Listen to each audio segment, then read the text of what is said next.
we wanted to do Forge for 5, we really wanted to go nuts with it, using this new power that we have with the Xbox One. But how can we make it so that they can build just a ton of stuff and fast and easy? And that's really where our goal was, to start from there. We proved it and built an internal version of basically a recreation of Blood Gulch. And then we started like, okay, we need to build more of these, but we want to test Forge more too.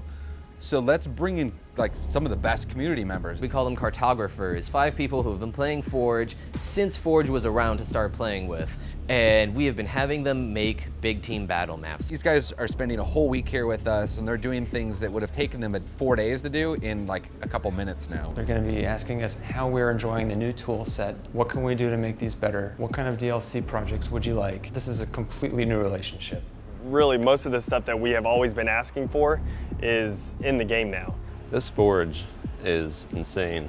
Lighting, which we can do in interior spaces. The ability to group items together. Appropriating colors to our objects. I made my entire base on one side of the map, grouped the whole thing together, shifted it, and then moved it across the map. And that was it. You can place 50 warthogs if you want down on the map. Now that may cause some issues, but you can if you want to. It's almost astonishing how fast they built things every day. And like everybody walks in, like, how fast did they build this? And sometimes they're like, oh, sorry, I'm building so slow. And I'm like, no, you're cranking right now. You're totally fine. It's a very complicated map, but I think it's cool because it really has a lot of vertical gameplay, and I think that'll play well with some of the new Spartan abilities in Halo 5. I called this Antifreeze because it was originally supposed to be based on an avalanche / Sidewinder, which originally was built within a snow type of canvas. And it turned out nothing like it. I am working on a reimagination of Longbow, which was a really cool map from Halo 4. And we're adding in this massive vehicle circuit to balance travel time between players on foot and people on the hog. Of course, put the ribs somewhere from burial mounds, because that's a very iconic burial mounds thing. I'm probably going to put it somewhere over here.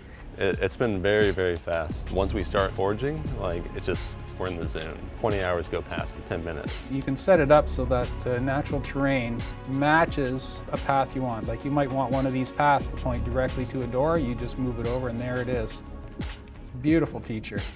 The challenge is actually what I really enjoy. Think of lines of sight, spawning, balance. So everything that you create is not just for a specific area, or it doesn't fit into just one idea. It has to be set within 5 other parameters. Our actual arena team guys giving them direct feedback on their maps, and we go and we have play tests in our playtest lab like we do on all of our other maps. They're getting kind of the same treatment that we actually do with our internal maps. Having a map ready for playtest for the executives and the pro players to come check out your map in like 3 days, and that's definitely not something that we're used to at all. With the plans they have to sustain the project and incorporate more community feedback as we go through is fantastic. We really did not expect this. We were just blown away with the new features. We have a bunch of work to do on the back end of them, but having these really solid foundations and them like really finding their vision and their voice in the maps really will help us deliver better maps for the community in the long run.